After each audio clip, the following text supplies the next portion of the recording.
Hey everybody, hope your Friday is going well. Andy, I think we need to merge those two, the title thing and the intro video together. I saw us for a second, and then back to the other one. Yeah, I agree. Working out the kinks. Really enjoying the intro music. It's like a 80s video game retro. Like I feel like I'm getting ready to jump back on like my NES or my Super Nintendo. Oh yeah, I like it. It's the Chip Tunes song from Stream Beats. So Harris Heller's Stream Beats. It's the Chip Tunes one called I think Dual Screen Love or something. So yeah, it's pretty good. I like that song. I don't think I told you I got like a couple copyright claims on some music that like we were using the countdown timer that's built into Restream, and I got like two from some like Spanish language church, like back to back, and I had to go like dispute them and stuff, saying like, "Hey, this is from Restream. It's cleared to use," but they were claiming it on a bunch of people, I guess. So that's unfortunate. yeah, it is what it is. It's happened twice in a few years. So, but hope you guys are all doing good, having a good Friday. We're back. We took a little bit of a break last month, and mostly because I changed jobs. So I'm now on the other side at EY. Been there for about 6 weeks now, and I was just still learning the ropes, meeting new people, and getting settled in, figuring out what my job is and all of that. And but related to the YouTube channel and MVP stuff, I got my Mac Studio a couple weeks ago, so I'm all set. We're on a fire breathing personal desktop computer. Hopefully it looks and sounds good from your guys' perspective. It should look crystal clear. Have no problem with any kind of performance at all. Running the M1 Max, which that's what you got in your laptop, right? Yeah, I have the MacBook Pro with the M1 Max in it. It's a beast. Nice. Yeah. I'm very happy. Yeah, it doesn't show the clock speed. I just went to like about this Mac, and it doesn't show the clock speed, but it's the M1 Max with 32 gigs of RAM, and just the 512 hard drive is all I got in it. Using that OneDrive to back up all my videos. Did you get the new OneDrive optimized for the M1? The OneDrive sync. I did. For the M1? Yeah. It's still in beta, isn't it? I'm not sure if it's in beta or not. Yeah, I'm not sure. As soon as it came out, though, I got it. And then also there is a Teams client that is optimized for the M1. I did try that, and what happened to me is it messed up my camera. So I downloaded the Teams app. I did this on my company laptop because I'm an idiot. And what happened was every meeting I went to I was gray and my background was like all purple. So it was doing some type of like background replacement thing, but it was also doing a filter on it. And I quickly uninstalled it like 30 minutes before I had to give a presentation for the first time to my new executive that I had never met before. So I barely made it, but yeah, don't install the preview stuff on your, production machine if you can help it. That was kind of dumb. Want to give a quick shout out to our buddy in the community, Sean. Hey man, thanks for joining us here today. Sean and Matt have their weekly show, Jump to 365 on YouTube. We'll get a link up there for that and throw it in the chat window for anybody joining in. They do a great job of keeping us up to date with the latest and greatest news in the Microsoft world. So glad to have Sean dropping by here today. I crash their show every now and then. Yeah, and Sean and Matt are both team Mac OS as well. The Office 365 runs best on a Mac, is what we like to say. So Dwayne's saying that the OneDrive for M1 supposedly went GA in late April. So yeah, I guess that's GA now. Yeah, I saw it was like down at the bottom of the OneDrive client whenever I first installed it. It's a lot of fun, setting up a new computer. I've had to do it twice now in the past 2 months. So You've But been setting up a yeah. new computer. I've been working and testing Teams meeting room devices. So I've been Oh yeah. up to my neck with Teams meeting room devices. Nice. Everything from the Surface Hub 2S to Neat Hmm. boards to the Logitech Rally Mini Bar, EPOS, Yeah. and a few others in between. So that's been a lot of fun for setup and testing over here. Hmm. I've got an office full of this stuff right now, and trying to Nice. figure out if I can fit a Surface Hub in here anywhere. That'd be really cool. Yeah. Well, luckily they're on wheels, so you can just move it out of the way if you need to. Right. Just got to wheel a 300-pound Surface Hub up the stairs. That'll be a challenge. Yeah. Yeah. Rig up a pulley system or something. That's pretty expensive to test that out. Um, so this month we wanted to talk about shared channels in Microsoft Teams. That's it's been out for a few weeks, hasn't it? Like it launched, I think, back at like the end of March, like right about the time I was doing job change. And there's lots of videos, lots of content out there. We thought that we would just kind of do a deep dive into it. It's going to be a little bit haphazard. We're going to mention some videos from some friends of ours, like Stephen Collier in particular, and blog posts by Tony Redman, where if you're looking from like start to finish, how to set it up, we'll definitely reference those and check those out. We'll share the links in the comments. But I thought, we would talk a little bit about like the benefits you get from the Teams shared channel experience, as well as, since I'm in a new tenant with my new MVP credentials, and I did a new Contoso and all of that on the other side. We thought it would be fun to go set up shared channels live in my tenant. And then what Andy's going to do is he's going to share his screen, and then we'll go through like creating a shared channel and invite one of my Contoso users, Megan Bowen, of course. Who else? We're going to invite her to the shared channel and see what that experience looks like from the person inviting as well as the person being invited. And then if there's enough time, if the update happens fast enough, I'm going to try to set up a shared channel back to Andy, because we actually organize this show every month in a Microsoft team called 365 Deep Dive. It's in my MVP tenant. And I thought, well, a great way for us to chat with each other would be to use a shared channel for that. So we're finally going to get that all set up. Does that sound good, Andy? Yeah, and in the show notes, I actually thought of something else after we touched base the other day, and I can't believe it Okay. didn't occur to me while we were actually putting this together. We need to Hmm. explore the channel meeting experience in a shared channel. So we need to Oh, okay. try Yeah. to jump on one of those and see what it's going to look like from the guest Okay. experience, because that's one thing that I haven't really done a whole lot on. But Hmm. I've done most of the getting it set up, joining in, inviting people. There's some nuances we'll cover inside of this. So I had a chance to do a few different Yeah. sessions on this. So this is going to be a lot more fun because we're going to go a little bit deeper. And channel meetings is one area I haven't had a chance to really try to thoroughly test out yet. So this will be cool. Okay. You're all Yeah. you're We'll going to see get what to see happens. live. Yeah. I think the biggest thing for me will be, what about like the chat experience inside of there? Cause that's like one of the biggest pains. Yeah. So Dwayne has already tested this out. He says that you can schedule meetings in a shared channel, but not in a private channel. So that's Oh, a there's a good workaround to schedule a thing meeting in to a know. private channel. Oh, is there? Yeah, we covered We'll that have one to of our channel meetings deep remember that dive here. a few months back. We'll have to put a link Okay. in the notes. You can't do it from the Teams client, but Hmm. you can set up basically a reoccurring channel meeting in a private channel. Okay. Um, Yeah. yeah, it's in that video. It's been a while Yeah. since we covered that. I starred this comment, Dwayne. So when we get to the like scheduling it inside the channel, maybe we can show that again, hopefully, if I see the star at that time. But cool, man. All right. Well, let's jump into it with like, what are the benefits of a shared channel and what are shared channels in general? You've been teaching this a couple times already to your organization, right?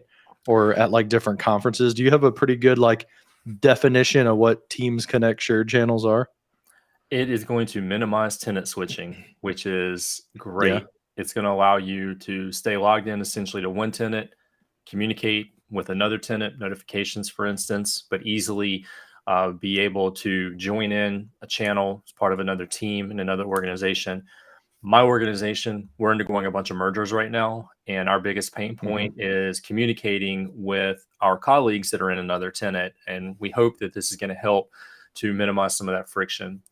That's a little Yeah. bit longer answer, but basically the short of it is it's going to minimize tenant switching, bring some simplification to your workflow, and Hmm. help to bring native notifications to you where you're already working. That's kind of the big thing.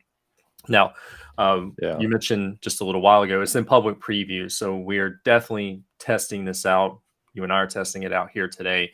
Hmm. So, this is subject to change as public preview evolves, but you need to go and register your user, your demo user for public preview in the Teams admin center.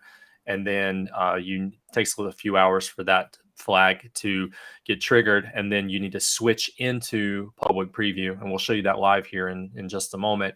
But Hmm. once you're in the public preview, then there's a couple of things that we need to do in Azure AD to set up the direct connect to allow inbound and outbound, or whatever level that you want to allow, and then you can start inviting people to your shared channels. And Hmm. we'll go over the experience and some of the ins and outs, and deep dive into it. Nice. So I think that's my biggest excitement, right? Is not having to like switch tenants. Um, I I'm in a couple Microsoft teams, like on the Microsoft tenant, where there's like dozens and dozens of channels. So I'm a little bit, unless they were going to like recreate the entire thing and share channels and then share it with me, I don't know that I'll get to experience that firsthand very soon. But one of the things I'm excited about, like internally, whenever you can do this inside your own company, is that you can also share just a channel without exposing the entire team. So there's like external use cases with guests, but then internal use cases as well, where maybe you want to expose just one channel and not the entire team, and have everything all mixed up. There was there was a really interesting demo idea from Stephen Collier on his video. He's got 3 videos on shared channels where he talks about different scenarios, like external, internal, and then admin perspective. And I think what was really cool was he shared the idea of creating like a centralized IT organization and then putting shared channels under there for like IT announcements, ask IT a question, things like that. And then he shared that channel with different teams that are not in IT. And that's a way that you can kind of like, you know, put out like little like quick links, or put out, a presence inside of an internal team so that you can kind of centralize some of those efforts. I think that's really a pretty interesting use case. And then he also shared another one where you could expose channels in a public team, and then people don't have to join that team in order to see those shared channels that are within a public team. Mhm. So that feels a little bit like Yammer, that you can kind of cruise by and just get into that channel by itself, ask a question or whatever without having to commit too much to joining an entire public team and getting like all those notifications and stuff. Um, Dwayne says he's most excited about the internal use cases too. Um, yeah, so many users, ask how can I add somebody to a channel, without being the entire team. I think that'll really be interesting. And Daryl kind of echoes the same thing. It's better than having like an all org team, have like some internal comms that you place out in these other disparate teams so that you kind of control the messaging a little bit better. I think that's a super cool concept. I So, really like what Daryl's saying there, because that's kind of our mhm, big use case. Like, we have our central, marketing team, and then through mergers and acquisitions, now we have a couple of others, and like bringing them together into a unified space so that they can work together, mhm, create that unified message. So, like, from an internal perspective, they have their own marketing teams already. Now we can start to slowly integrate them. A shared channel can mhm, help that, and then eventually maybe integrate into a central one, or we have a central, marketing team, and then we can still have affiliate marketing teams for like those local markets that that we're working with. So the internal centralization, I think, is definitely going to be a huge advantage to it. I'm interested in it from a user adoption, training, and education perspective. Yeah, deliver like classes and tip videos and things like that in Teams. Yeah, how can we leverage this to further user adoption of Microsoft 365? How can we continue to broaden our reach through custom webinars and internal training? How can we provide a place to connect with end users and all the way up to C-level executives, so that we can work from one space and then kind of push that out, or that content out. Or like we have maybe another department that's like, hey, they got some really good training stuff over here. Let's add this as a shared channel to our team, so it's centrally managed for me in one place, and I'm not having to go team to team to team to put all this together. I can make my updates and then I can push it out there. Or maybe in my we call it training and user adoption team. Maybe in my team, I have a channel that I create specifically for them, so that I'm managing everything centrally, and then I can push it out to them where they work, and I can work where I work, and then we can all work where we work and collaborate that way. Here's a good question that we'll have to cover too with the recording scenario. Is in EDU they want to invite several members from several teams into one channel meeting, and then capture that recording of the meeting and have them have access to it. I'm not quite sure how to work with shared meeting or shared channels, but I know if you're a member of the team and there's a channel meeting, then that recording is actually stored in the recordings folder of the SharePoint site that's associated with that team. We'll have to see how that works whenever we test out the meeting. We'll hit record and see, like, can I watch the playback without, like, inside of that shared channel within my home tenant? I don't have to like switch somewhere else, because currently today I've got to like switch tenants, go to that channel, and then go to the files tab and watch the recording. It'd be nice if that works as well, just from like the channel chat. I'll have to test that out. Have you seen that, Andy? Not yet. Doing recordings yet? Okay. Yeah, not yet. I'm expecting it to behave the same way that the other channel recordings are actually handled. That's why I threw that bullet point in our notes to make sure that we explored that, because that's one of the areas that we haven't had a chance to dive into in some of the testing. We just overlooked it. It was more about setup and what happens if I share to a person. What happens if I share to another internal team? What happens if I share to an external team? What happens if they accept on behalf of themselves, or if they accept on behalf of a whole team? That's really where we were concentrating a lot of this, trying to understand what's it going to be like versus shared channel guest experience versus guest experience external tenant, and really trying to like go and do that check mark comparison. So yeah, going into some of the channel stuff, the channel meetings and the videos and stuff, that's going to be fun to explore today. Cool. All right. Well, let's jump into it and set up my tenant then. Sound good? Yep. I'll go ahead and put my screen up. There we go. So I'm in my my MVP tenant. So this is collabmore.com, and it's set up. I actually like live in this tenant, and there's two places where we need to set this up. There's a Teams admin policy, and then there's an Azure configuration, right? So what I've got in my notes from Stephen Collier is, first we'll go over to the Azure side and do it from there. And this is an Azure Active Directory. We're going to go down here to external identities, which is the third option from the top here. And then under cross-tenant access settings, this is actually a preview option within the Azure admin settings.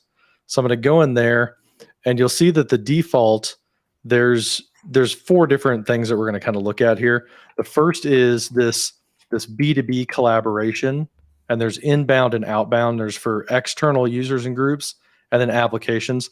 Those are allowed by default. And this, if I understand it right, the B2B collaboration, that is traditional guest access. So that's just inviting somebody as a guest to your team. And then they have to switch tenants to your organization and do it the old school way.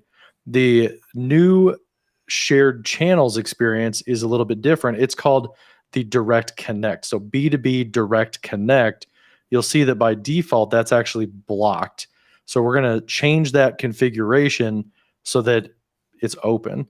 And there's two ways that we can do this, right? We can go in here to edit the inbound defaults, and we could change it for everybody in the organization and just open up the door broadly.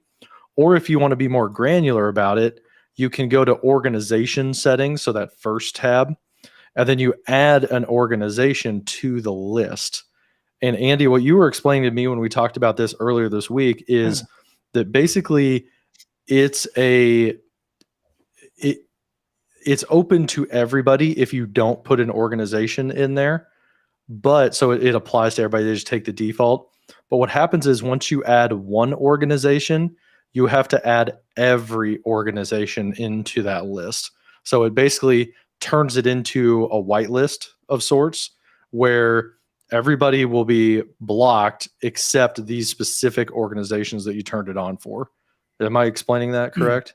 Yeah, that's my understanding. So in our testing and in some of the blog articles that we'll reference that researched, by default, once we turn this on, it's open. So you choose inbound, you choose outbound, which we'll talk about in a moment. But it's open for any organization that you want to collaborate with. As soon as you start adding organizations here, then it starts creating a whitelist, and only those organizations that you've added are going to be on that list, and to allow that external collaboration.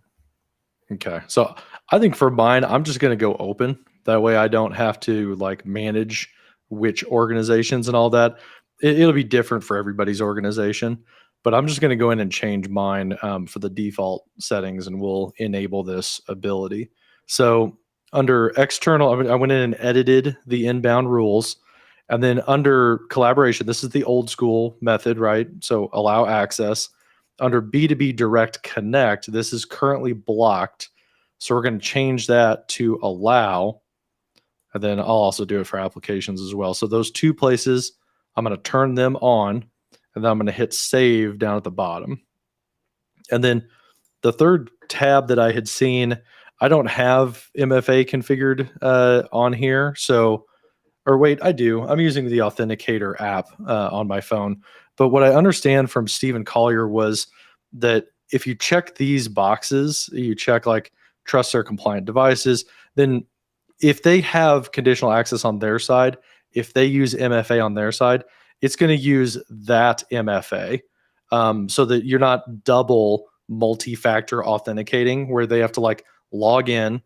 And then once they log in, they MFA on their side, and then they MFA on your side, and you have to like double do it. So if you check those boxes, they won't have to double hop. That's the way I understood it from Steven whenever he was explaining it in his excellent videos. So I think I've got everything set up. I saved that down at the bottom. Now if I go to external identities, we've got now these are all allowed all the way down the board like that. Now I need to do this for the outbound settings as well, so I can create a channel outbound, right? So we're going to go to Direct Connect. We're going to allow, and then we're going to allow and hit save. Are you sure? Yes. And there we go. So now I can be a member of a shared channel, and I can invite I can host shared channels from my tenant if I go in and set it at the Teams level. So we're done with Azure, right? I didn't miss any steps, did I? No, I don't believe so. Okay, so we're done on that side. Now in Teams, so I'm on admin.microsoft.com. Now we're going to go into the Teams Admin Center. And this is pretty straightforward. Like, thank goodness I don't have to do any like PowerShell stuff, because I'm just doing all this like off the top of my head first time. So it's pretty simple to go through once you actually comes time to press some buttons. So I'm going to go in here to, it's under just the base Teams, right? Teams policies. Yeah. And then under Teams policies, I'm going to update the global one. Now, what I could do is I could create a group of people, put them in there, do like a shared channel pilot, an Azure AD group, and then I could create a new policy, turn it on just for that one group, apply it to that AD group. But why not? I'm just going to turn it on for everybody because it's just me. So I'm going to go into the global admin, and then, oh, I guess I've already done this. So I have the ability to create shared or private channels and create shared channels. So the second option, you're going to want to make sure that is turned on. So quick note on that. It's turned on by default. Oh, it is? Okay. So I didn't have to go turn it on. Microsoft's in, this part is turned on by default. You don't have to enable it, but as an admin, you could disable it.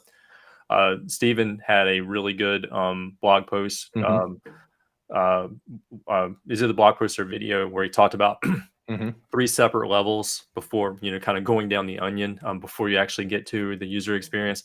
Azure AD was part of that. Teams Admin Center is part of that. And then there's also Security and Compliance Center. There's some things you can do there to control this. But this was one of them, one of the areas, and this is turned on by default.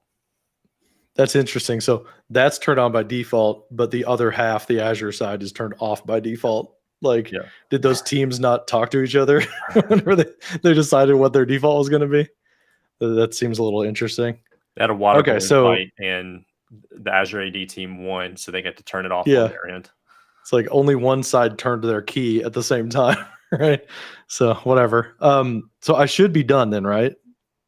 And then at some point we'll be okay. One more piece after this. So from your tenant administration point of view, like controlling this, most of this is done. But the other thing that you need to do is you need to set up your user to be in public preview.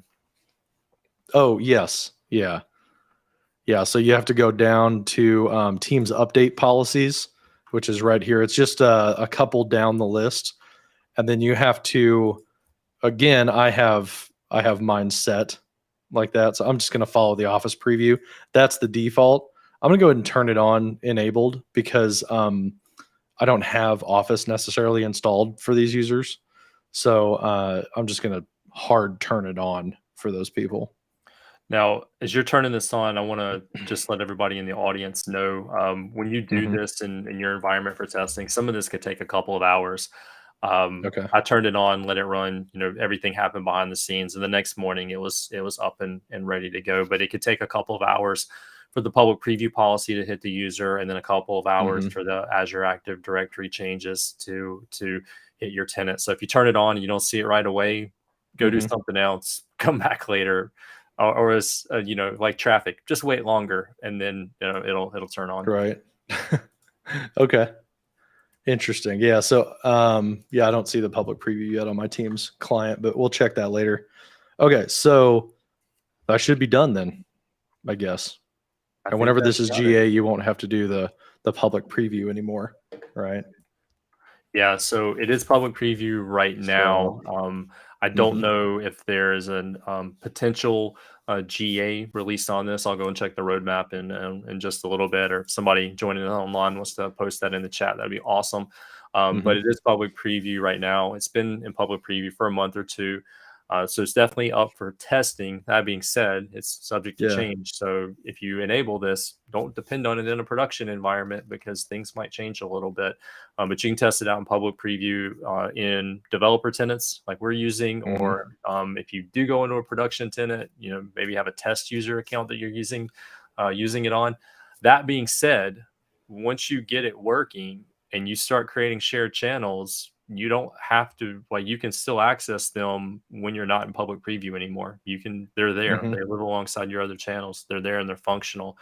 The public preview and the setup here is to actually create it and get it up and running in your tenant. Cool. So we're done with the admin side. That was pretty quick and easy. You want to switch over to your screen and then share a channel with Megan Bowen and see what that creation looks like. And then we'll switch back over to my side and we'll see what it looks like for Megan's screen to accept that invitation. Yeah, just if you would send me Megan's email address in the private chat, and then I will make it over. Will do. All right. So just a couple things while John's getting that set up. I am in my Teams There client, you go. and I do want to point out I am in public preview.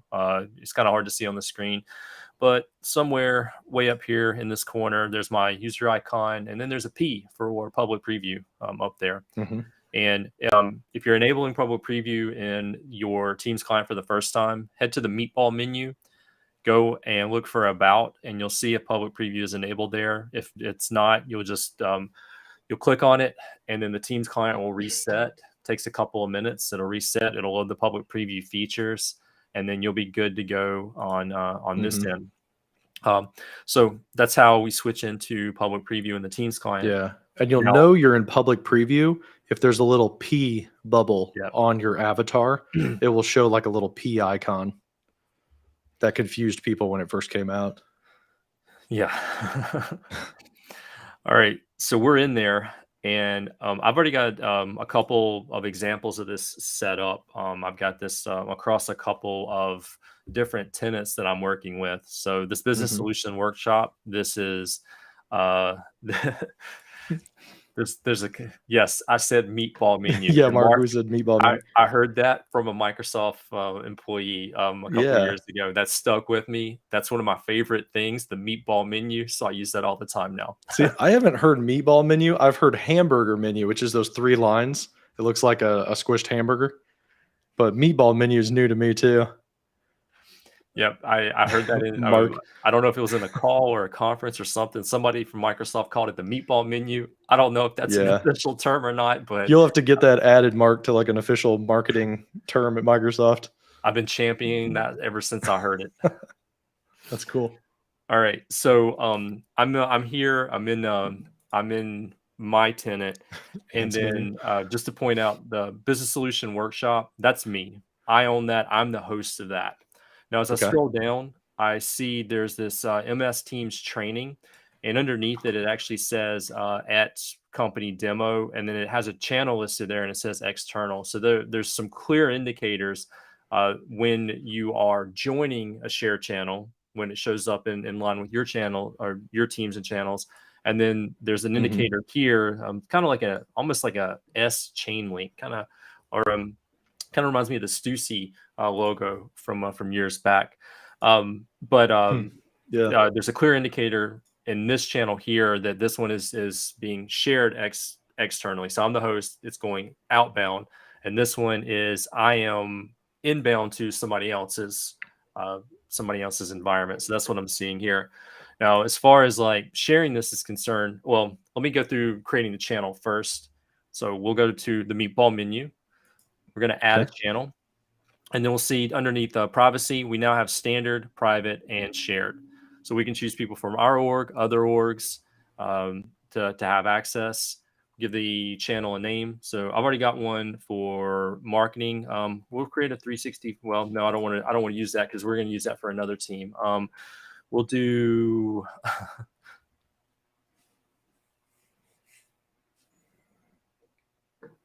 The meatball menu discussion. demo. All right, and then I'm going to automatically share this with everybody on my team.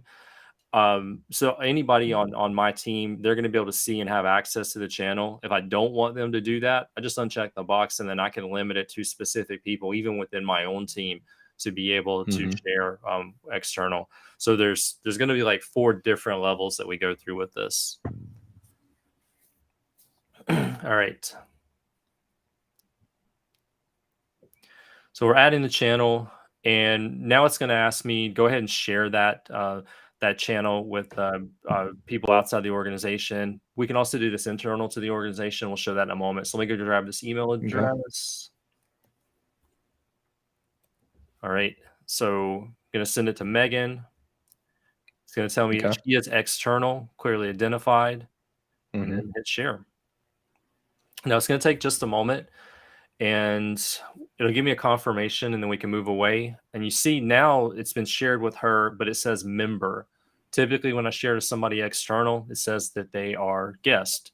All right, so I'm done on this end. I've got this channel set up. Go ahead and I'll make an announcement.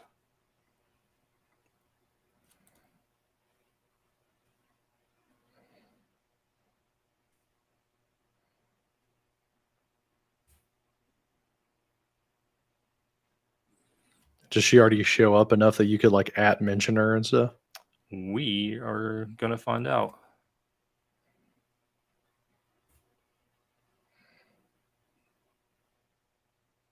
Yeah. And so go ahead and type in her name.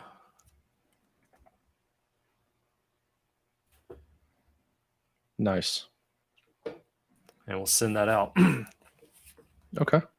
So channel setup, pretty straightforward, not all that different, other than the admin stuff of creating a channel from the Teams user interface, and you should see that on your end. So if you On my want to side switch over already. to your screen, Okay. and we'll go from Yeah. there.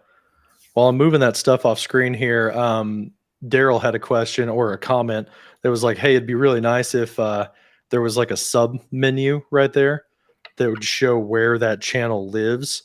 If you mouse over that icon, it doesn't like have like a tooltip or anything, does it?" You mean the share channel icon? Yeah. No, What does that say? it's Did just that giving just me the say name like, of the channel. oh, okay. That would be awesome if that showed like the team and then like a little carrot and then the name of the channel. So it showed where it came from. That would be really cool. Well, if you go to like I'll go down here. If you write down here, this Okay. tells me the name of the tenant that this is coming from. It's a little small on Okay. this screen, so it Okay. tells me MS Team Training, and it says at, and that's the name of the tenant that it's actually coming from. And Okay. then it tells me right here next to the name of the channel that this is external, That it's in addition to external. giving me the share channel icon. Okay. Cool. All right. Well, let's switch over to my screen. Let me drag that over here. I love how fast that is. And yeah, so I've got my channels here. I haven't touched anything. Megan is in public preview right now. And if we scroll down, oh, there it is. So that was fast. Now, I've before got you drill Business down into Solutions that, Workshop, William Honeycutt, and then there's that. so Yeah, before go you ahead. drill down into that, go to your activity feed in the upper left-hand corner. Okay. Yeah, I've got a bell with two notifications. Yeah. And Andy shared a channel with me, and he mentioned me in that channel. And you Nice. haven't switched tenants. You're still in your tenant, and you're Yeah, getting correct. cross-tenant notifications now. Yep. And you know, actually, what I've noticed here, I don't even have the name of my tenant showing at the top because I'm not a guest in any teams, you know, like the traditional guest Mhm. way. So otherwise, my next to my name, it would say Contoso up there in the upper corner. It's not showing that. I wonder if I get out of teams and go back in, I wonder if that'll update or not. But we can like check that out later. If Yeah, I've got a eventually couple it'll of say preview continue and users allow who you can. to, yeah, to test that out. So, okay. So with nothing else, just live right then. I mean, it took like seconds. It shows up. I can see the meatball menu demo right there.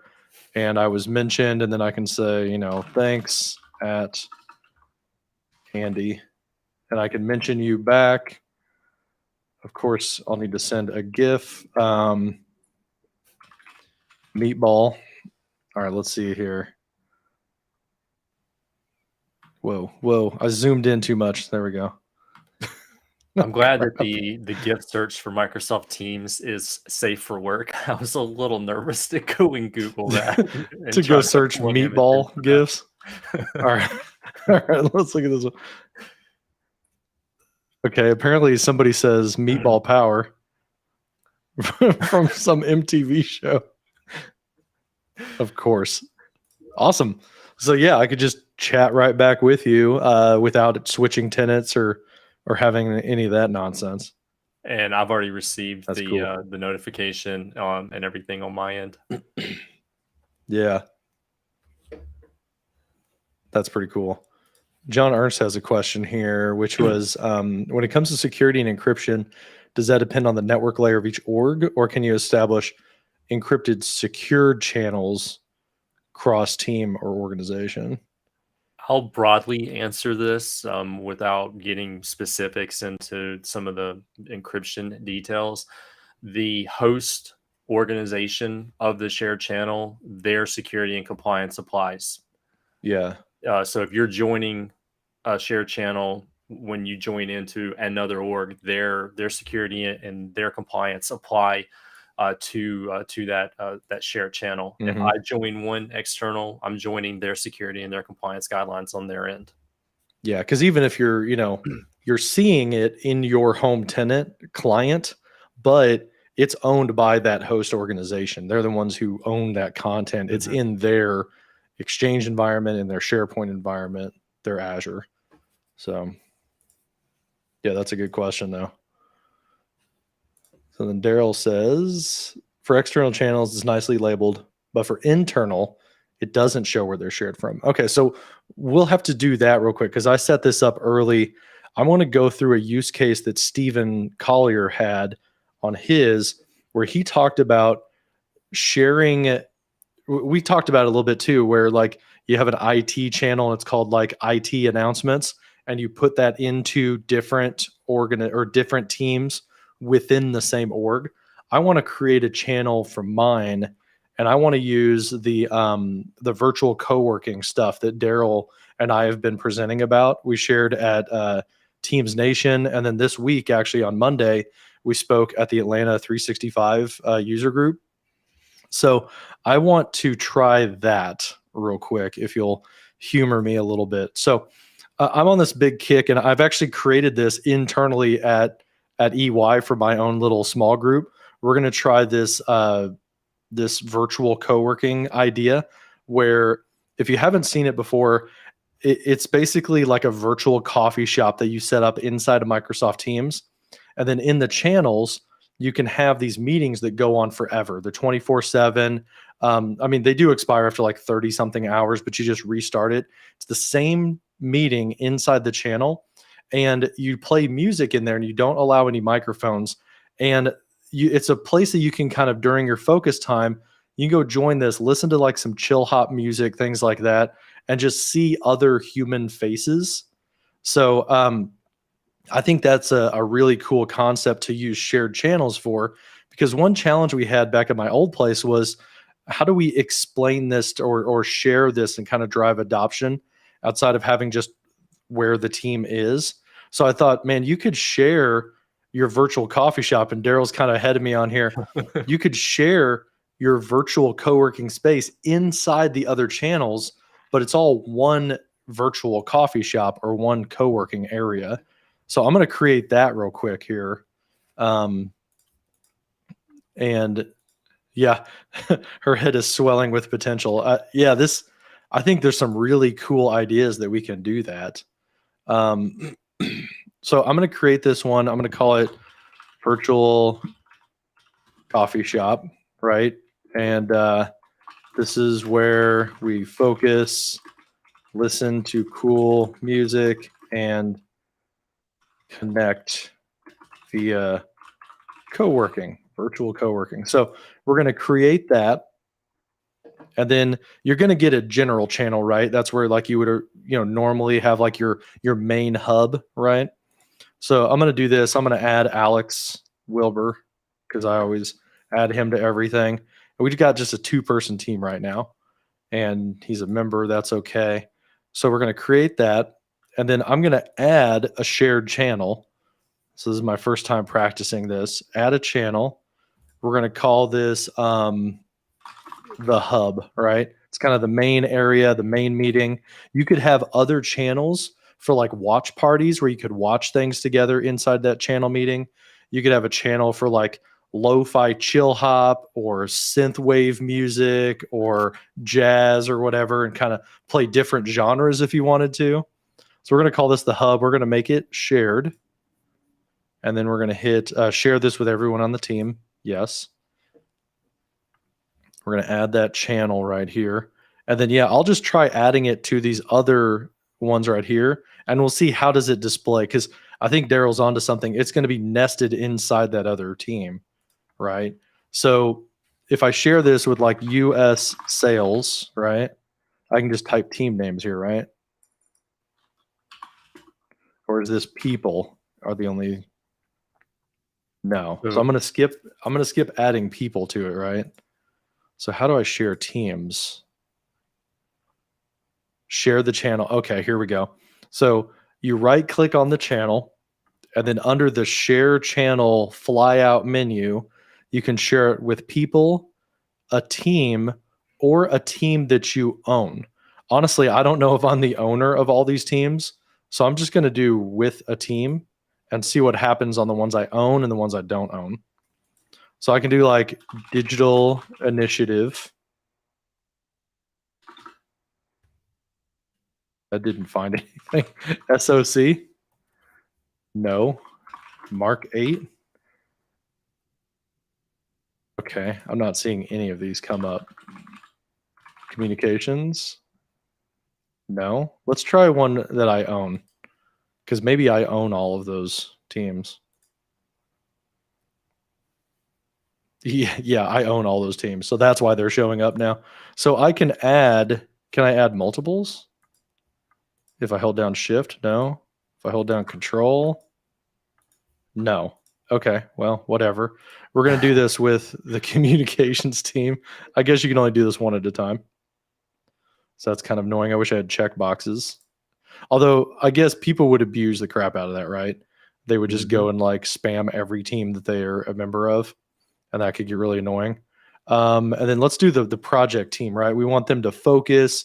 We want to kind of encourage that work-life balance and kind of carving out time for focusing. So I've shared this with 2 areas, and then we've got communications. I'm going to fly that open. And then what was the other one I did? The Mark 8 project team. So now you can see the hub is underneath both of those areas. And if I mouse over it and hold, it's not showing anything. But yeah, it does. It just says the hub on the little tooltip. So that would be nice, Daryl, if it would show where that's coming from. If you right click on it here, you can keep sharing, right? Or you can hit edit this channel. So it says it's in the communications team. It doesn't even say the source team there either. And if I click into it, so it doesn't say at the top, but you see this little icon, VC. That's the icon from the virtual coffee shop, right? Because it's VC for the icon. But if you hover over it and stay, it just says Mark 8 project team. So not even that shows where it came from. I do see an icon up here in the corner. Let's mouse over that real quick. That doesn't show, does it? No. What about the info icon? If I open that up, it's empty. Yeah. So I'm not seeing anywhere, Daryl, where it shows where that's coming from. That's interesting. Okay, so never mind that. I'm going to go ahead and create our virtual coffee shop meeting, though. Okay, so this is how I did this earlier today. You go into the channel, you go schedule a meeting, and we're going to call this, co-working space. And then I don't need any attendees. I'm going to host it in the hub. The location in the metaverse. And there we go. So I'm going to schedule that. And then what you're going to want to do in your virtual co-working space is you're going to want to open this up and set up your, attendee permissions, right? Because you're going to be the host of it, or you're going to have a list of hosts that can share music, but you don't want every attendee to be able to unmute themselves. So we're going to want to go control that real quick. So we're going to go to the meeting options. I'm going to set this up. Then I'm going to start the meeting, and I want to see, does it spread out across all of those shared channels? And then Andy, I think we could probably just record that meeting while it's live, show where that recording goes, show that they can see it. And then I think we'll want to test it from your organization too and see cross-tenant, do I have access to that recording? So who could bypass the lobby? Everybody in the organization, that's fine. I don't want to announce when people come and go because that's super annoying. I'm going to say only me, but in a real co-working environment, you would want to say specific people, and then you'd want to add your hosts to the invite. That way they can share their mic, but the other people can't. We're going to turn off the microphone. We're going to allow the camera and allow recording or allow reactions. We're going to save that. Then we'll close it, start the meeting real quick here.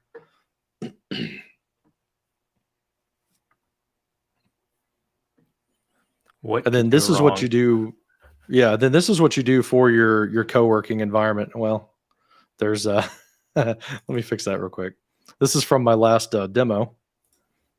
There's Megan's wonderful face. Let's go ahead and join that.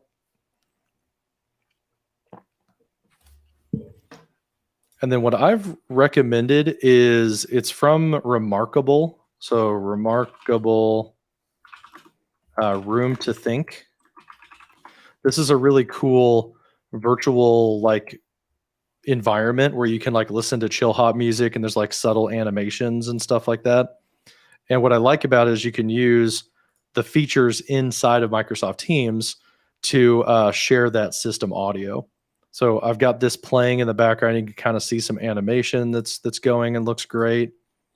And then Megan is going to go ahead and share her screen. She's going to include computer audio here. Sorry about that. She's going to include computer audio.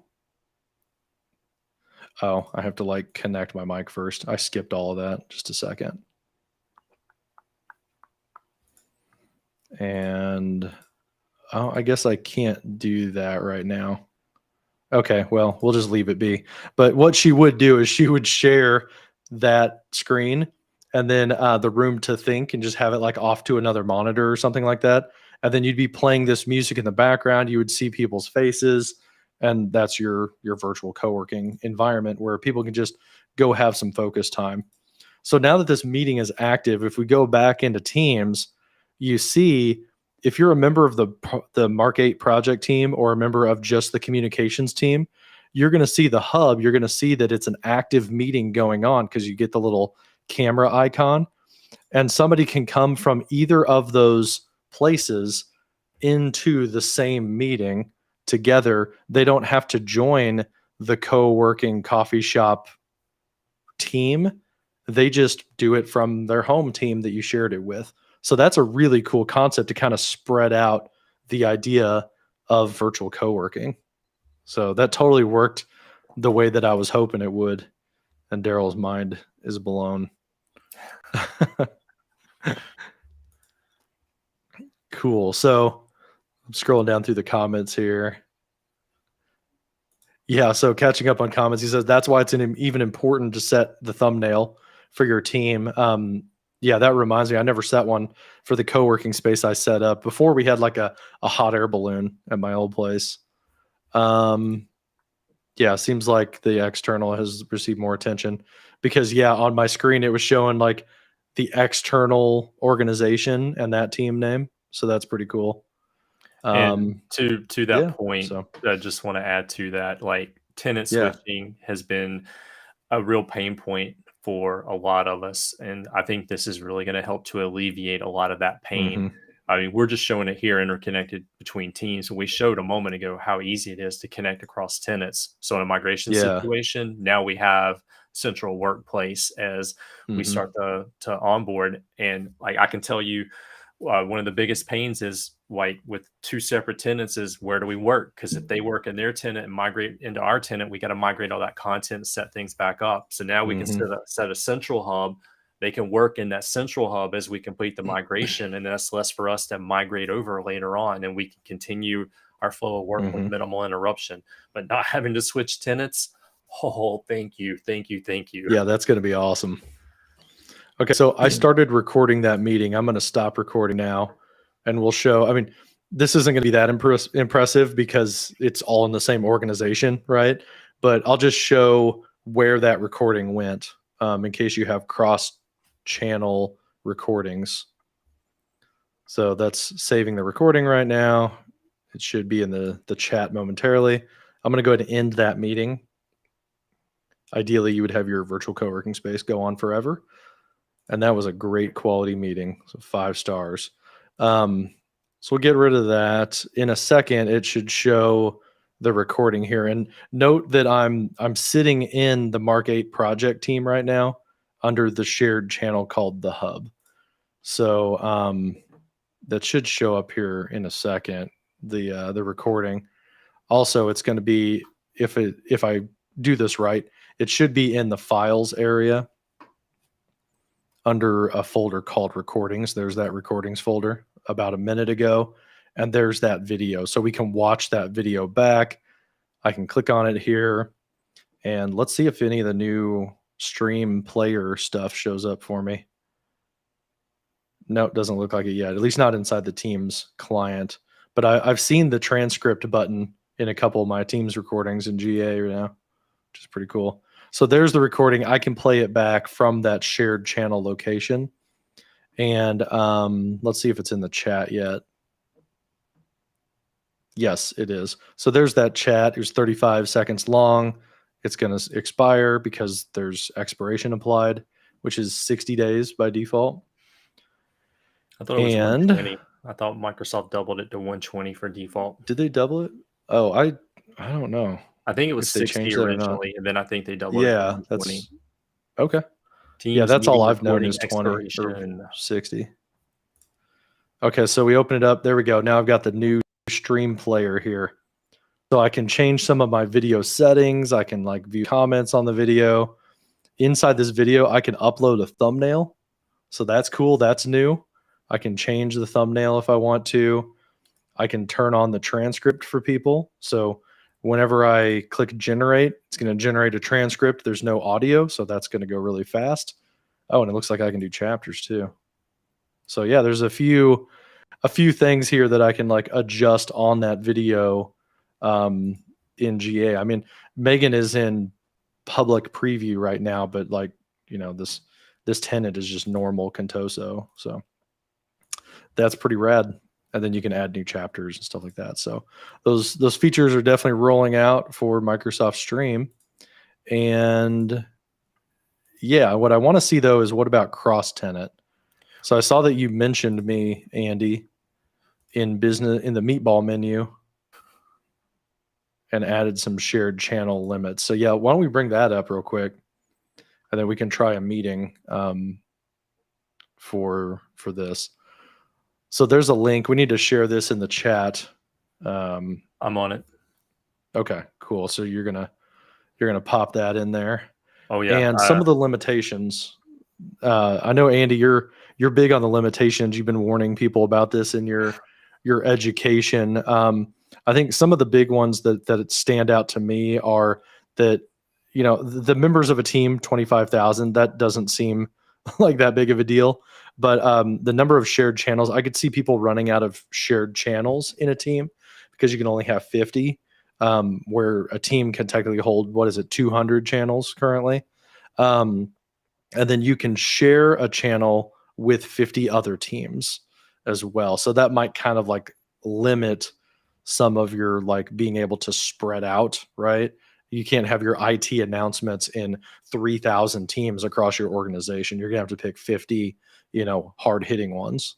And I don't think you'd want to share with every team in your org because people are in multiple teams. You don't want to, you know, blast a announcement out and it hits 35 teams in one person's Teams client and annoys the crap out of them.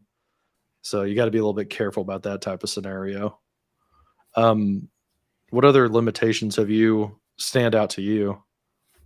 Those are the main ones there. The members, okay. the number of members, like how many people from external org are we going to be able to invite to our team's user adoption training team? How many shared channels are we going to be able to create within a single team?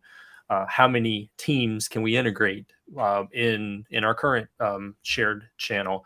So I can see our users going a little crazy with this initially. So it's good to know that those guidelines are there. Yeah. Okay, so you want to go through recording across tenant? Yeah. And see if Megan has access to that. Do you want to show your screen or mine? Since you're already set up on your screen, why don't you go ahead and get it started, and then we'll switch over to mine. Sure. Okay. So actually, you know what? I can't schedule a meeting from here because I'm just a guest. I'm in the meatball menu and I don't have the meet button. at the top. So it looks like channel meetings need to be Host scheduled by the host tenant. Yeah. So we'll have to switch to yours. Okay. Okay. Well, we learned something. All right. So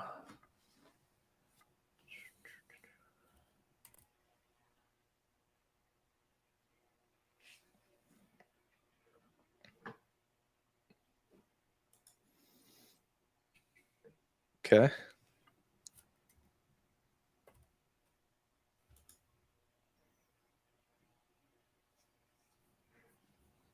All right. There we go. Meatball subs luncheon. Very topical. Cool. So I'll join this meeting here. Beastie Boy said, I got an A from Modi for sticking to themes. That always sticks in my head when I'm doing demos. Nice. All right, joined. And then we'll let you record it, Andy, from your side. I got to figure out, I must not be passing my microphone or speaker into this RDP session. That's why my mic doesn't work. I'll have to fix that sometime on this new computer. Okay, so you're going to go in, you're going to share a screen or something, PowerPoint deck, and record it. Let's see. Daryl says, is there no meet now for guest members of a shared channel? Well, he had the meet button, Daryl. Like it said MEET. We shouldn't have used meatball because now we're talking about meat and meetings. But yeah, he had the meatball now button at the top where he could just do an ad hoc one rather than scheduling it. So I think that worked. Then as a guest of a team, I can switch to the tenant and start a meet now. Yeah, we'll have to check that out. Yeah, I'm gonna leave this meeting. If you want to go ahead and still record it, I'm gonna leave this meeting. I'm gonna close out of my Teams client and go back in and see if the tenant switcher shows at the top. Okay. Oh man, I got Windows updates on this machine too. I'm gonna not run those during a live stream. All right, so Teams, we'll reboot that. Okay, so you're recording, showing your Pac-Man demo. Do you still have that on your Stream Deck? I do, and I use it. Really? I had it for like 2 days and then I ended up deleting the profile. No, I still have it in there. Nice. I tell you what, man, the ability to back up your Stream Deck is so valuable. Whenever I was leaving Cerner, going to EY, having my personal Mac Studio set up, I was able to back up that config and I didn't lose all my buttons on my personal Stream Deck XL. I was able to back up all those settings to one file and then import it on my 2 new computers. And now, even if I unplug my dock, move it between computers, the Stream Deck just lights back up with all the same buttons because they're consistent, because I restored from the same backup. That was really nice to be able to do that. Okay. My Teams client's coming up. And yeah, I still don't see the switcher. So Daryl was talking about what about if she could switch tenants? From my view, let me swap screen. Bring yours up. From my view, yeah, see, I don't see the word Contoso, so I can't switch over to that tenant and go to that team because I just have one shared channel exposed to me. So that's extensive. Interesting. No excuses, Phil. What time is it for you now, Phil? You're what, 6 hours ahead, 8 hours ahead of us? It's got to be getting pretty late.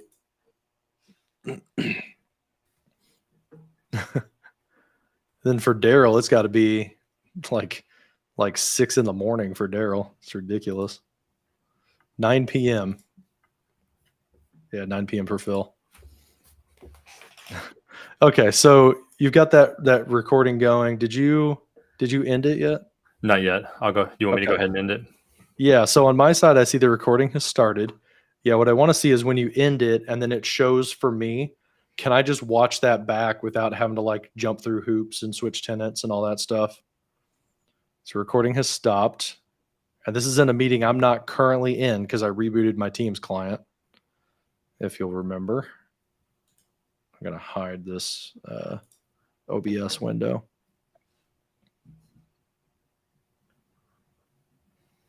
I'll tell you what, man, this is a pretty smooth process.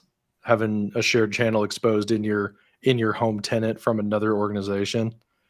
This is pretty sweet. Okay, so it's going up to William Honeycutt Consulting. .sharepoint.com, and this is totally going to work because it's just a web browser. So there we go. I can watch the meeting directly, click on the Teams client, it opens it up, and there's all those settings right there, which this is weird. Is it going to let me turn on different things and generate a transcript? Mm-hmm. That doesn't seem right. Does it? Like a guest can change the video? You're a member in the channel, and members have edit rights. I guess I have rights in SharePoint. Yep. Stream Deck rules. We're going to add that chapter. And then another chapter here. Seriously, it's really cool. And then we'll set that at 1 minute and add a chapter. Boom, close that out. And now you've got 2 chapters right there. Just like YouTube, you got a little break right there, and then a little break. And then that's what that looks like. So yeah, and I can click on Stream Deck rules. It jumps back to 22 seconds. Click on the second chapter. It jumps to 1 minute. And there we go. That's awesome.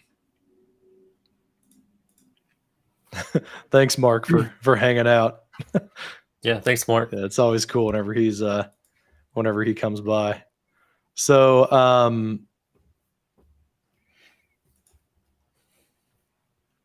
Starbucks gift card. Oh, he probably pasted in a link and it removed the link. Hopefully somebody snagged that from the chat from actual YouTube. Alex says, can external press record? No, they can't. Well, I am a member of the team, right?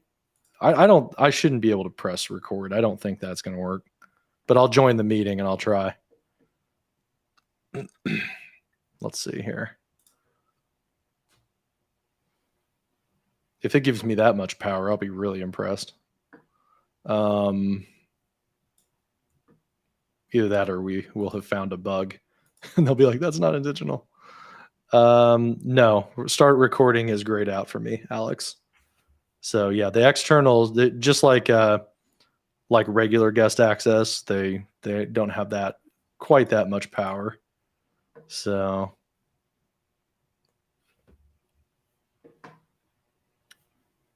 yeah. Oh, and Daryl answered him for us. Thanks, Daryl.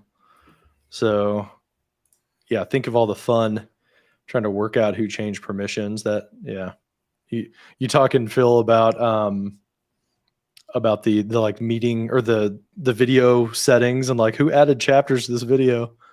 That could get confusing. Yes, Phil.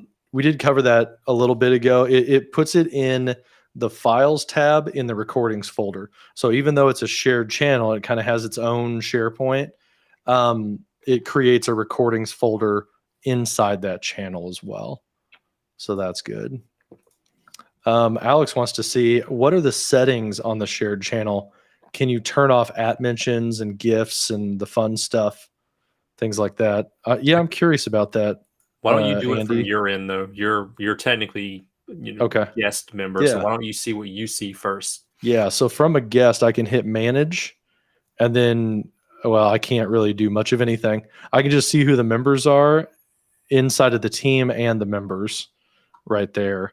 So, but from inside, so this is an internal shared channel.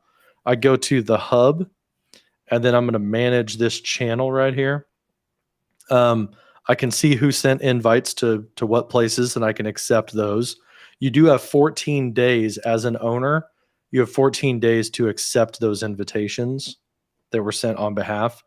But under settings, I can control if they can update and remove tabs. I can give members the option to delete messages or edit their messages. I can turn off @mentions, and I can adjust the fun stuff as well. So yeah, Alex, you can do those things for a shared channel, at least internal.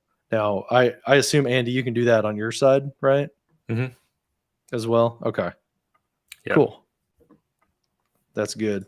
I love this. Like we're figuring this stuff out together. This is honestly, this is like the first time I've seen a lot of these things. So I'm not just being coy. And yeah, I would hope the guest settings apply. Yes, they do at the tenant level. So it's really important for the shared channels who will create it, who owns all the content. Yeah, absolutely. Yeah. You need to have a plan in place when you think about this. The thing that comes back to me is it's kind of like what Sue Hanley talks about when creating things like hub sites. Hmm. You're doing a land grab essentially. When we start creating shared channels like this and like pushing them across the organization, it's like a land grab. You're inviting people to Hmm. your island to collaborate and work with you. So you need to put some thought Yeah. into it because it is going to be important who owns that information. The host tenant's going to own that information. The host team is going to own that Hmm. information. They're going to be in control of the narrative that goes on there. So think about it like from a land grab island Yeah. perspective. Yeah. And Daryl mentions, yeah, the content is owned by the team and those owners, as it was in the old world. It should be the same, which, you got to care about who's an owner, right? Alex has another good question here, which was what personal info can externals see? So I'm in the meatball menu demo. Um, Hopefully it's okay, Andy, that I mouse over this Yeah. and see all your info. We're going to expose your email address and phone number. Okay, so just Andy at Upskill Tech. So yeah, I can see the email address of that person, the person inside of the Andy Honeycutt world. I don't have a third environment, unfortunately. So I don't know if guests can see other guests' info, though, but they can see the host tenant members' info, if that makes sense. Well, I can test that. Okay. Yeah. You want to add somebody from your test tenant, and then I'll see if Megan can see that other guest's info. Like, does it kind of cross there? I think you probably will be able to because in old style guest access, when you switch the tenant, you went into the team and manage members, you could see all the members' email addresses and stuff. I don't All think right. you could see their phone numbers. I think it was just their email addresses. Do you want to bring back up? Go to your screen. Yeah. Whoops. There you go. There we go. All right. So I'm in the meatball menu demo. I've got a external user I'm going to bring in. So they're going to be a guest from another tenant that I own. You're a guest Hmm. from your tenant, and my tenant is the center spoke here. All right. Yeah. Yeah. Then go at mention them and I'll see if what I can see as Megan. This is awesome. I love these questions coming in live. We're just trying things out. That's the whole point of this exercise.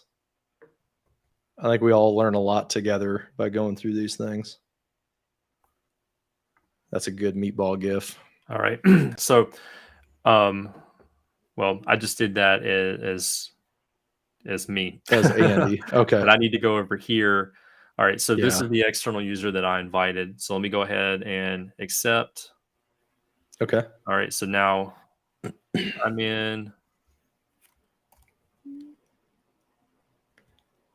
Yeah. So if you mouse over Megan's name, I'm curious how much of the contact card shows up for you. So it does So show you me see the her email email address. address. Now, in my tenant, if I swap back over, in my tenant, if I mouse over my own name, Megan Bowen, let me click on it here. Then I see everything about Megan. Well, let me do it again. Let me mouse over. So I see Megan's name, her time zone, her phone number, her location, her title, all of that stuff. Um, the guest doesn't see that; they only see the email address. So here's William Honeycutt 2 external. If I mouse over William's name, then I just see his email address. You don't see the other info. So that'd be the same as old school guest access. That's awesome. Okay, and then yeah, here's another good comment. There's no possibility to make tags in a shared channel. I did notice that we didn't have the ability to make tags. That tab wasn't available.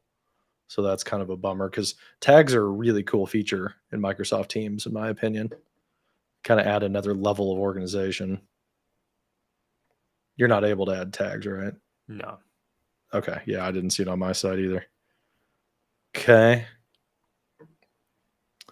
Let's see here. Yeah, Phil's talking about like archiving, creating. Expect at a minimum, you'll see email address. Yeah. It'd be great to see current time. Yeah, that would be really nice, Daryl. Is that like if you could see the local time of the person, even if they're a guest? I don't feel like that's too private because I mean, come on, that's like that gets them into like a section of the entire world, right? Um, I don't think that would be a huge deal. One thing that bothers me about current time too is so my new manager at my new job, um, he's on East Coast time, but he was currently at the time that I started, he was in India for a few weeks, and it was like always this time shift thing where it was like I knew that he was like 10 and a half hours ahead of me, but it still just showed that he was 1 hour ahead of me. Like it would be nice if it was like the actual time of like their team's client or something. That way it would like travel with them. Because if I go to a conference in Vegas and I'm 2 hours behind what I currently am, because I go from Central to West Coast time, it would be nice if it updated like what is that person's current time that they're looking at their computer screen, right? I think that would be a little bit better, but whatever. It uses the location based off Active Directory. No, Daryl. So it's not getting pushed by the operating system. It's like what's their location geographically and what's the time zone of that location for like their office profile. Because yeah, he was over in a different country, like 7 time zones away, and it was always it just shows the time that is assigned to him. Basically, it doesn't go with the person. Yeah, Skype for Business, it pushed it from well, it was the operating system, and then there was something with Skype for Business for network location. Because I remember at Cerner we like created network segments, right? So like it would say what building you were in currently. I don't think that worked. I don't think that had any difference on time, but I think it at least you could locate like, oh, they're at this campus or that campus. So right now, Teams just shows like what campus are they assigned to? What's their mailbox? So what else do we have here? So a couple Andy? more scenarios we should discuss. And my screen actually has it up. We see the owner, we see who the members are, and we can see you can have internal and external members. And then you can see that there are other teams that are part of this. But there's a couple things that I wanted to point out when it comes to adding somebody to the channel, just to kind of drive home a couple of points, some nuances that we noticed when we were doing some testing on this a few weeks ago.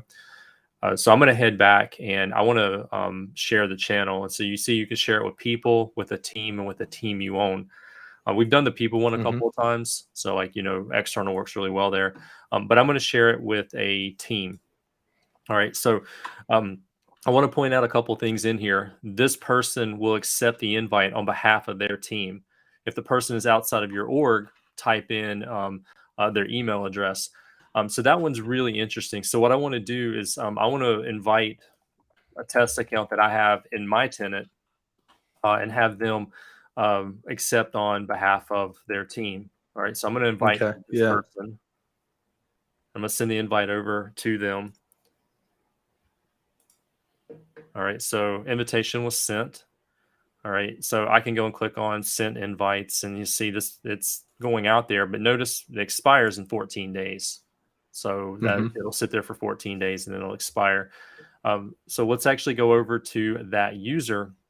And let's take a look at what they see when that invite's sent.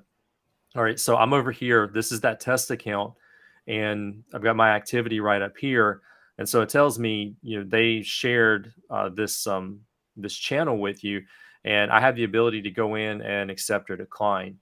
All right, so I'm going to click accept. Now it's going to say pick the team to add the meatball menu demo channel to. So like it shows these are the teams that I own, so I can go in, I can add it there. So we're just reiterating this process, and then whenever we go back in, we're going to be able to see that that's going to show up as part of the shared channel experience. Yeah, so there it is. Now they were already added to this particular team, and so that's like what's happening in the internal, like across, like within the organization. All right, so now let's go back and let's do this again. And see, I've got a notification there. It tells me they accepted the invite and so forth. All right, so now let's go back. Okay. Yeah. And I want to go share this, but I want to do it now with a team that's external to my org. So I want to go and grab this user over here. Let me get the right one. 1 second.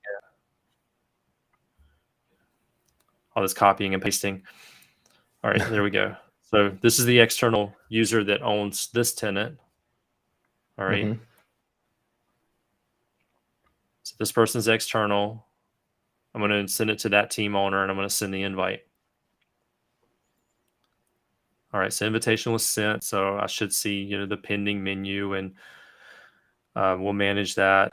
Send invites, and so it was sent to this person, to this team, and well, even then, like looks like I can approve or deny it. That's kind of weird, but I'll go back over here. This is the one that I sent it to.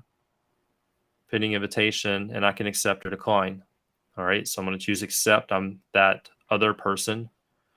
All right, so now it's telling me, pick a team that you own, that you want to share with it. And then there's a link here, and I'll send this in the Twitter thread that I've got going for anybody who's following along with all these links and everything. We'll put these in the show notes as well, but I like to live tweet, so they're out there. But it's showing me, okay, these are the teams that you own, and then you can go ahead and you can validate and you can add that. Okay. Alex had a question that was, how did that person choose what team to share it with, like in the flipping back and forth? Oh, so I went in under teams I own, right? Yeah, so I sent the invite here. This is Andy org. Okay. And when I got over here, the screen popped up and it said teams you own. So it showed me the teams I own, because Andy, the root of this, sent it to from external. Yeah, external to a share it with a team. Okay. So I wasn't adding an individual, I was adding a team to this. I think we've done the team scenario, I think, a couple of times. What happens if we just do an individual? I think, did we do that one for you? You shared it with an individual with me. Okay. Yeah. All right. So this is the team perspective. It's validating that. Okay. All right. So now then I did just an internal team that I owned, so it didn't go through the invitation at all because I owned it. Yeah. All right. So external Andy it's telling me your request was sent. So now it's going back to internal Andy. Invite sent, and that's where the approve or deny comes into place.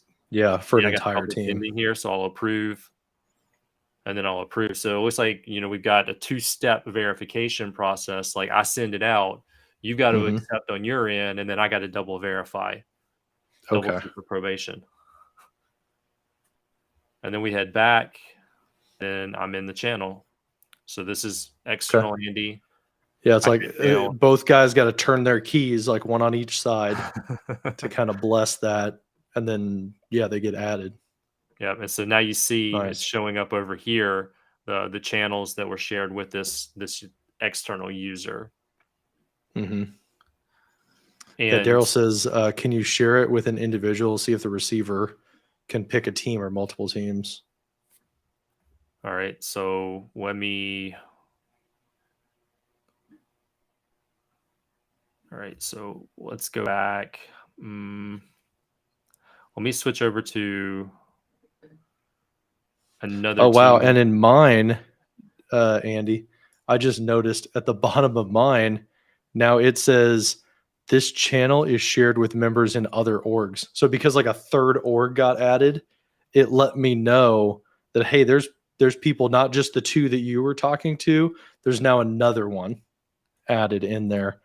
And if I click on it, it takes me to the members list, and I can see there's all the teams that you added it to across the organizations, because there's the other one. No, that part's really important right there, the teams part.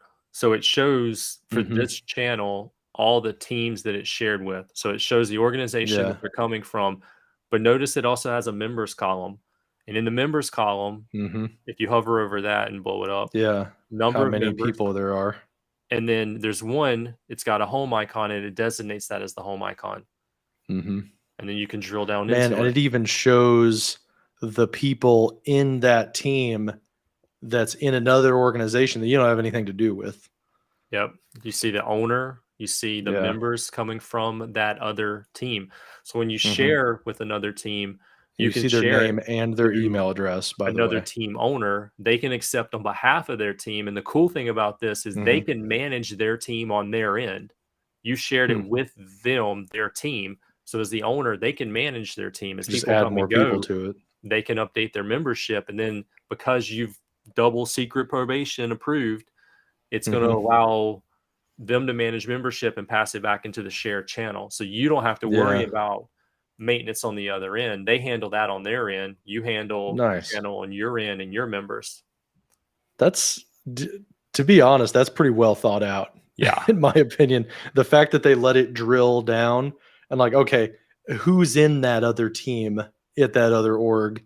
That's pretty good, because technically they're all in the same playground. You should be able to see their email address just like if it was sent to them directly. It makes sense.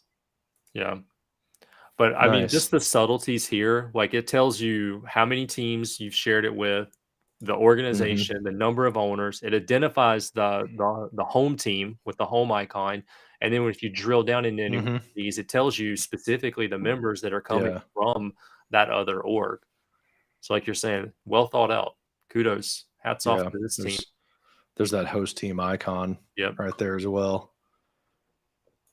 Man, there's so many nuances to this. Like I I understand why it took so long, to come about, right? Because like there's so many things to it. Like Alex in the chat, just I don't want to lose the chat for like people watching on demand.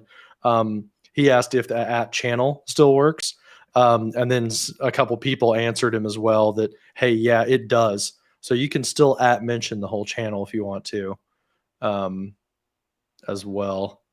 And then Daryl, thank you for the super sticker. Appreciate that. Pair character lifting weights saying keep it up. I guess it did the alt text because it doesn't let the animated GIF come through. So thank you for the weightlifting pair. I appreciate it. Cool. Anything else, Andy, that you can think of? We did see a one-off scenario with a user accepting an invite to a shared channel. It was a channel I shared with them, and the way it showed up in the Mm-hmm. user interface was a little different. I'm trying to think how we did that, but that was a couple of weeks ago. I've had my Okay. first in-person conference in the meantime, and I'm still overwhelmed from that. So let me think about that one for a minute. Okay.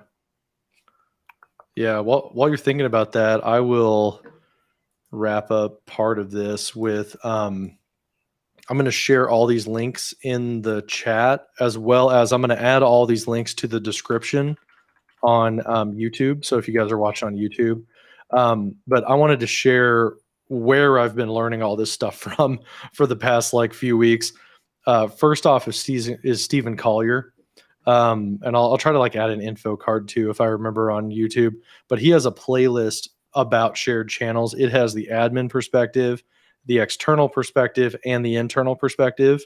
So I'm gonna do that and put that in the chat. There's also a really good Teams Nation session that's an intro to Teams shared channels. If you're, not looking for such a scatterbrained approach like us, we kind of did Q&A. We followed where the chat took us. But these are top to bottom. And then there's a couple blogs to point out. There was a Microsoft announcement, but there's also a good Randy Chapman and Tony Redman blog about how Teams channels work. Both of these guys, they go really deep into the nuances. Always really good about sharing like any PowerShell snippets, any reporting, stuff like that you can get out of any new features. And then the official Microsoft doc about shared channels. I think I saw somebody ask about that. There's the official Microsoft doc. So I will put all that stuff in the chat and the description of the video. Did you jog your memory? Not for that Andy? particular scenario, but for another one. You want to bring Okay. my screen back up? Yeah, go ahead. So this is another consideration to note when you're sharing. This particular user, external Andy, the same external shared channel, it's showing up in two different places. So it's showing up here as part of this team that I own. So I accepted and added it to this team. But then down here, it's showing up as part of an external team. So that's a consideration I think you need to make. Like when you're sharing, like consolidate this. Like technically it's the same information, but now you're getting redundant in how it's actually showing up in your user interface. And it's the same shared channel, but I just have two different avenues to get to it as part of a team that I own, or it's referencing as an external team to this org. So Yeah. it seems like you could have this pop up in a whole bunch of different places, and then like you're working from the same central location, but do you really need it to show up that many places? And then there's the consideration of like, well, if I'm adding it here to like my team, then that means my team members are going to be able to access it and work in that shared channel. Versus if I just join it, then this is going to be me as the end user right over here. But again, man, there's something I'll have to go back and if I remember it, I'll tweet about it and I'll tie it into all of our channels and tag everybody in it. If I remember it was something weird about when Sounds a good. user accepted and the way it just kind of showed up solo or like it was a little different. If I remember, I'll tweet about it. Okay, cool. And to add on to, I put all those links in the chat. To add on to it, Ragnar Heil, he also has a compliance video on YouTube. So I'll go track that down, Phil. Thanks for reminding me. But yeah, I've got a bunch of those in the chat for that. And yeah, if there aren't a lot more questions, there's kind of just chat going back and forth about like this topic. So this is really good.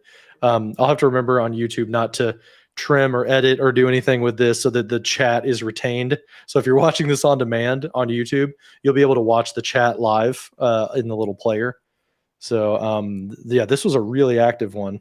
There's a lot to shared channels. It's really, really cool, but also a lot to think about, a lot to test. And hopefully we, short circuited some of that for you. So you see how some of these things work that you would test on your own as well. But yeah, definitely there was the life cycle. Philip was mentioning that life cycle compliance. yeah. We mentioned earlier, the host organization, their policies, security and compliance are going to apply to that. And Phil mentioned, the legal agreements, and yeah, you're going to have some talks with those parties so that they understand, who owns the information and the level of access around that. I think Yeah. from more of the end user perspective, with great power comes great responsibility. You can create a whole bunch of like shared channels, but you really need to be selective in it. So there's really an opportunity for some governance. I know that's our favorite G word, and Yeah. some guidelines that you should educate your users on Hmm. around this. I know I'm going to have a whole Yeah. bunch of fun documenting some of that. Maybe we should put together a group Some of in the a stuff we just shared like learned channel today. and see if we can't get some Microsoft Loop in on that and collaborate on some Oh yeah. See how like guidance. loop and stuff works. Yeah. Inside of this. Awesome. Cool. Well, I think that about wraps it up. I don't want to belabor it too much, but This might I be the feel like this shortest was a one we've good done. amount of stuff. Yeah. It was only an hour and 40 minutes compared to 2 hours normally, but like I feel like we usually bite off more than we can chew. Like we kind of shove like way more into something than, than what we could. But yeah, I think this was like really well rounded. I got to see a lot of new stuff from my perspective. So I think that was really cool. But yeah, if we don't have anything else, what do we want to talk about next month? If you guys have any ideas, put those in the chat below. We've got kind of a list of like show ideas. One thing I was thinking of was there's the new announcements that came out at NAB like 3 weeks ago about some partnerships that Teams is doing in the live streaming space. So if you guys want to like do one on live streaming tech, I've got trial access, and I'm sure Andy could probably do it too for AI producer. So if you want to see maybe like some of those things that like Teams is like spreading out into the production space, maybe we could talk about those things and kind of talk about that. But yeah, Braxton says he's on a Mac 2 right now. Congratulations, Mac. Mac is the best way to 365. One of top of mind for me is some of the Yeah. streaming capabilities from Teams. I know RTMP. I Hmm. think some of that started to go GA, Yeah. but RTMP out, RTMP in, yeah, uh, LinkedIn I Live. I think there might be one in our future for like what what can we do with team streaming for things like hosting town Hmm. halls and giving it a more polished and professional look. Like we're using Yeah. restream.io and we're having a really great experience with that. But what can we do for like internal town halls and like live streaming events? Yeah. We've covered a little bit of that in the past, but I don't know if we've done RTMP and some of the newer features. Hmm. Yeah. Yeah. John Ernst is saying like about other connectors to like Zoom and Slack, or things like that. Like, some of the MTR functionality, things like that. That would really stretch our production capabilities if we got into like demoing MTR connectivity or something like that. I got to admit, like when we do Zoom some of might this, be we've got hard. like 3, 4 tenants each kind of running virtual machines and like trying to Yeah, I've figure got out how like to a basement with switch virtual back and machines running. forth and like what's going to show up on the screen. The workflow is really hard on some of Yeah, this. try adding like another camera pointed at an MTR. One thing was with Zoom also is that like it'll there's differences between like if you're personal versus like enterprise, and like I can do like a free account, but yeah. Oh yeah, and Stream Classic talking about Stream more would be good. More virtual co-working scenarios. Daryl's got that. Yeah, Ooh, those are all ooh, good ideas.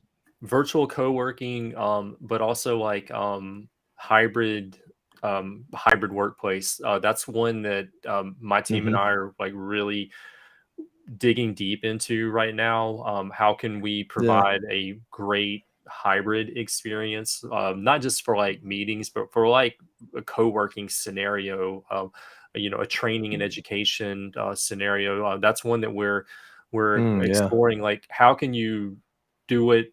How can you use Teams, for example, simplify the workflow, but provide people that are joining remotely just as high a quality experience as those that are in the Mhm. room with you physically. And so we're starting to kind of ramp up on that. That's a good one. The virtual Yeah. co-working / hybrid workplace. So that's one I would really like to explore.